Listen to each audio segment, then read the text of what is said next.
Welcome to the Decoding the Unicorn podcast. Here's your host, Sarah Causey. Hello, and thanks for tuning in. Welcome to episode 41 of Decoding the Unicorn, the podcast. I appreciate you joining me. I hope that you had a wonderful holiday season and that your new year is off to a great start. It feels a little bit crazy to be writing 2026. It also feels like Christmas was yesterday and we're already well into the month of January. It's not New Year's Day today. We're back at it. It feels nuts how quickly time is going by. And on that note, before I get into the meat and potatoes of this episode, I do want to do a little bit more housekeeping, make a quick note.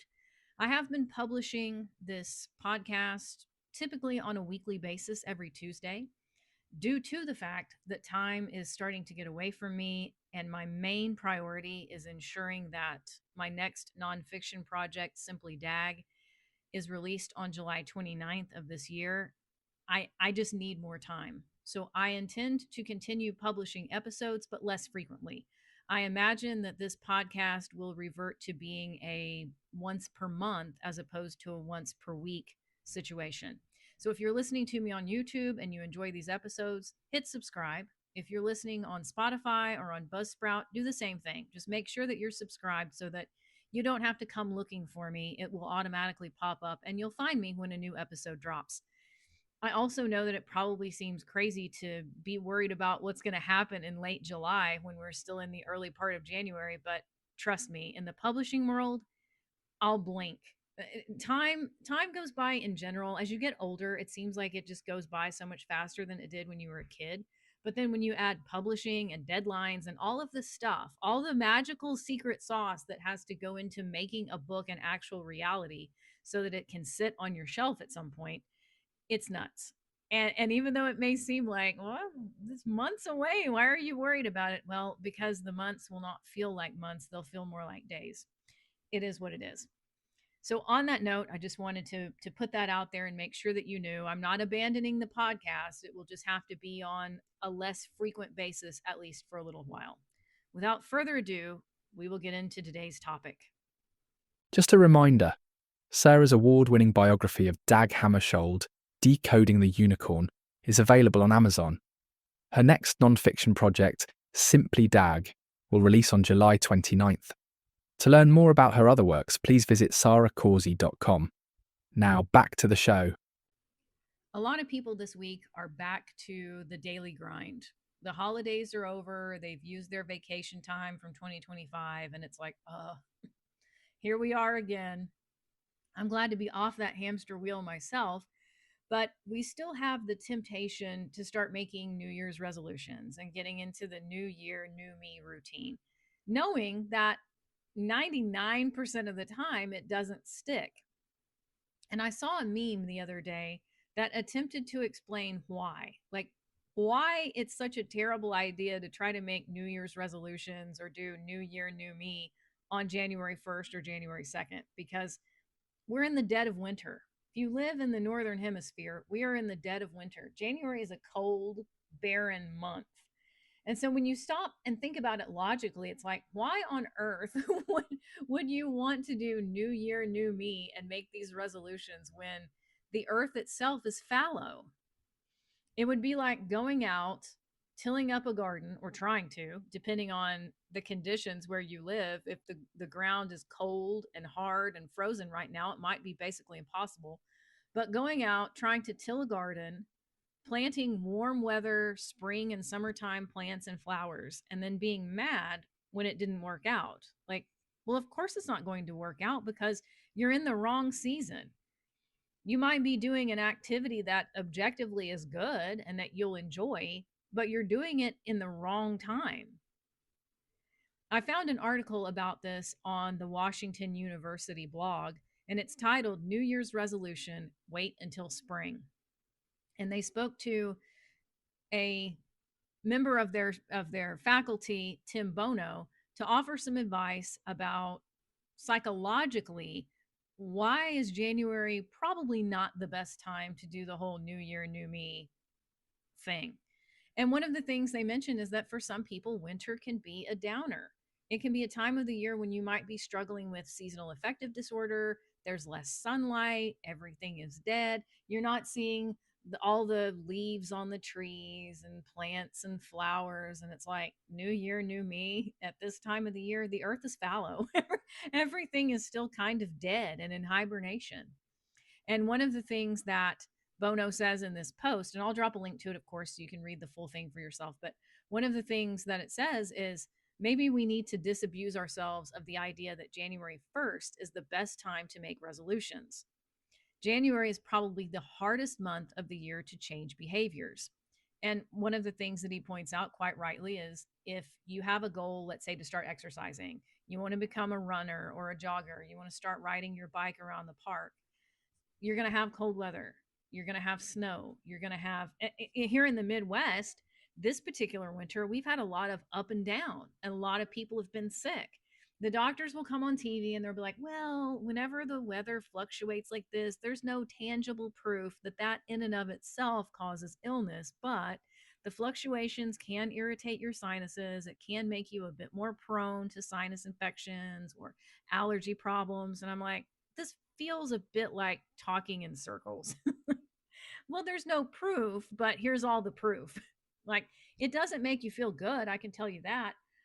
I normally would not still be taking allergy medicine at this time of the year because everything would be dead. But we've had so much up down where one day it might be 25 and very cold with a bitter north wind. And then 2 days later, it might be 70 and bugs are coming back out. The other day, I saw a post online where somebody had killed a wasp. It was 80 degrees and somebody killed a wasp in Oklahoma. And I'm like, this is insane. this this weather just makes no sense. But you think about the weather, nature, the environment itself, the lack of daylight not really being super conducive to the whole new year, new me thing, particularly I think where exercise and physical activity outside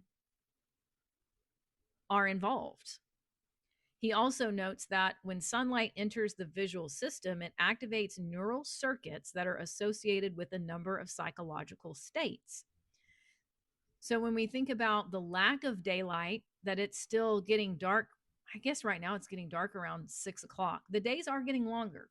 Technically, when we were at the winter solstice, we went into the light half of the year, but we're not at the point where that's really registering with the body just yet.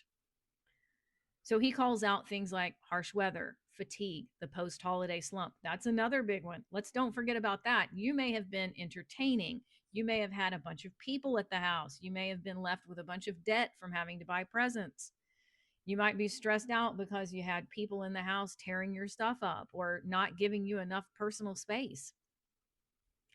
My little kid's book, How to Host a Unicorn, recently won a Literary Titan Gold Book Award, and I'm so very proud of that. And one of the reasons why is because it's about hospitality, it's about manners, it's about realizing that when somebody is a guest in your house, they may not want to do all of the same things that you do. You might be loud and extroverted and full of jazz hands, but if you're entertaining an introvert, they may not want loud surprise parties and a lot of hoo-ha. They might prefer quieter type of activities. So if you've been thrown together with a bunch of people, loud screaming kids and craziness, you could be in the post-holiday slump as well. Then if you're working a full-time job, it's like, okay, back to business, back to the grind. Here we are again. Is that really the most conducive environment to a resolution? Lack of sunlight. Then we have things like the Rona and colds and flu going around, stomach bugs, etc. We think about animals that are hibernating. They're still in the cave. They're still underground right now. They're not worried about trying to get up and do something yet. It's just it feels that it's not the right time. And it's okay to be aware of that and to give yourself some grace and some space around that. There's also a cool article, which I will drop a link to, from the Bucks Family Network of Therapists titled Why New Year's Resolutions Are Best Left Until Spring. One of the things that they point out is that in the UK, January is often the coldest, darkest month of the year. Yet modern society expects us to operate at peak productivity the moment the clock strikes midnight on New Year's Eve. Biologically, however, our bodies are trying to do the exact opposite. They talk about the circadian rhythm mismatch and how in wintertime, The lack of sunlight, the longer nights and the shorter days will trigger the production of melatonin, which is our sleep hormone, earlier in the day, and it will suppress serotonin, which is kind of our feel good, mood regulating hormone. So imagine this stuff like biochemically, hormonally, this stuff is going on in your body. And if you're trying to start a new project at work, or you're trying to suit up and show up to get that promotion, or you're trying to land some new gigs, you're trying to find some new clients, you're trying to work out 6 days a week if you've been a couch potato and you have basically no experience doing that, of course you're going to burn out. I also think it's really cool that they point out something that's more in tune with the wheel of the year. They point out that historically, new beginnings were thought of in the spring, probably around, let's say, the spring equinox, when nature itself is really waking up. The flowers are blooming. It is time to till the soil and plant a garden. But this notion that January 1st being the quote unquote start of a new year is a more modern concept. They also label it a more administrative concept. For the ancestors, the land really didn't start the new year until spring, but it certainly didn't kick off in the dead of winter when everything is supposed to be fallow and resting and hibernating. So calling it a modern administrative concept really signals to me that this is more about capitalism and the business world. It's about making money. It's about getting your behind back to work and back to the office after the holiday, as if to say, listen, little peon, you had your holiday, you had your fun with your friends and family. Now it's time to get back in this office and be productive. like Scrooge, you better get in here, Bob Cratchit. How dare you ask for one day off at Christmas time? So, by encouraging people to get into this, it's January 1st. I'll go ahead and I'll have this one last day of peace to be off.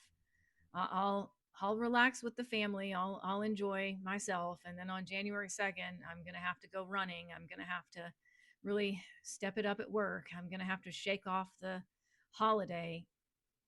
It benefits the employer. It benefits the system, but it may not benefit you. So if you're skipping the new year, new me thing, or you're thinking about changes that you might want to make in the springtime when the earth itself is waking up again, I don't think there's anything wrong with that. Stay safe, take good care of yourself, and I will see you in the next episode. Thank you for tuning in. If you enjoyed this episode, please subscribe to this podcast and share it with others. We'll see you next time.